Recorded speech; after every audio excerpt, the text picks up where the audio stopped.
减肥越快，离健康的体重越远。我们今天要聊体重管理，聊这个内容呢有2个方向，一个方向是管住嘴迈开腿，另外一个方向是管住胰岛素。如果你从来没有听到过管住胰岛素这个方向的朋友的话，只有一种方法，就是把热量管理好，就要求我们管住嘴迈开腿。所以有很多人强调热量恒定，这一句话本质上并没有错误，但是热量恒定在不同的环境里面，他们的表现是不一样的。我一出生的时候就是一个巨大的婴儿，我出生的时候体重就有10斤半呢，我一辈子都跟肥胖在一起打交道的。我在42岁的那一年体重280斤，我曾经利用过管住嘴迈开腿的方式，花了2年半的时间，非常非常辛苦的减掉了100斤的体重呢。我有非常刻骨铭心的经历。管住嘴迈开腿这件事情呢，如果你做得很成功，你减掉的体重里面会有相当高的百分比是你身体里面宝贵的肌肉。用热量理论这种方式来管理体重，最严重的缺点是它忽略了我们人体自我保护的一种机制啊。我们人的代谢特征是在90万年以前，地球遭遇到严重气候变化的时候，冰天雪地，所以人类的饮食环境变成了一种长时间断食然后短时间暴食的那种饮食模型。在长时间断食的那种环境里面，没有东西可以吃，那么能够生存下来的人的身体有某一些代谢的特征呢，其中一种代谢特征就是储存在身体里面的能量不会很轻易的就被用掉，因为这样在长时间断食里面的时候，他们才能够得以生存呢。所以我们现在的人的身体基本上都有一个共同的特征，很顺利的把体重在很短的时间里面减掉的时候，你会发现减掉的大多数都是肌肉，减掉的脂肪很少。在科学实验室里面，在老鼠的身上已经取得了科学的证据，在5%热量受限的小鼠中，脂肪反而增加，肌肉等瘦体重明显减少。我们的身体储存的体脂肪其实是受到我们基因的保护的，在热量严重不足的时候，我们的身体宁可牺牲肌肉里面的蛋白质转变成葡萄糖给我们身体供能，也不能够迅速的抓取我们身体里面储存的体脂肪。这是为什么减体重不是很困难，减体脂很困难，原因在此。热量恒定的这个基本理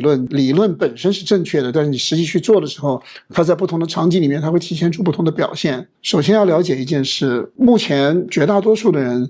身体的代谢灵活度是不好的，是因为长年累月吃的食物是高碳水化合物的食物，你身体的细胞主要依赖的能量来源是葡萄糖，胰岛素始终都在高位，时间久了以后，你身体适应了燃烧葡萄糖了，那这个时候如果你去限制你身体的热量，你身体里面储存的体脂肪很难被拿出来用，你的身体依然是依赖葡萄糖的。那么如果你饮食里面的葡萄糖用完了，你身体还需要更多的葡萄糖肝糖原拿出来用，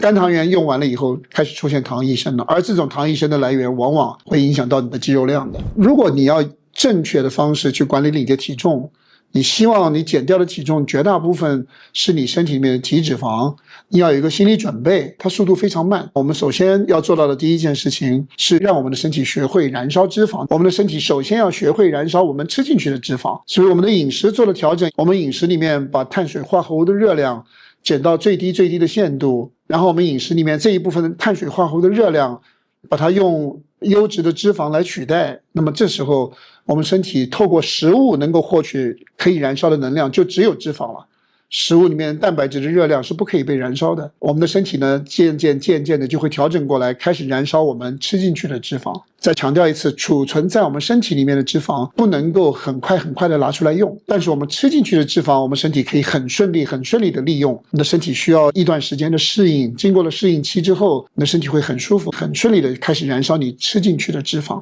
在你走到这一步的过程当中，有一件很重要的事情发生了，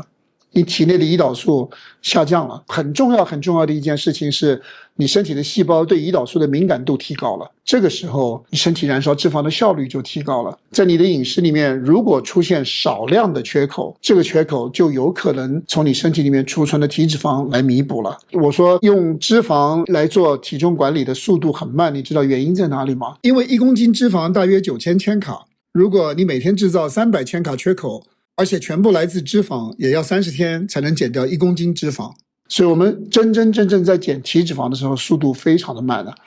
而且在这种状态下面，有些人他就会去锻炼，在锻炼的过程当中，你可能还会增加肌肉的，你会发现体重降的速度更慢，因为你这边肌肉在长，这边脂肪在减，所以你在体重上看起来并不明显。在这样的状态下面，你去观察你的体脂率的变化，这是一个最健康、保护你的肌肉最好的一种方式，而且最科学的。你把胰岛素管理好，让你的身体开始燃烧脂肪，先从你吃进去的脂肪开始燃烧，然后呢，少量的从你身体里面抓取储存的体脂肪出来燃烧，这才是最好的策略。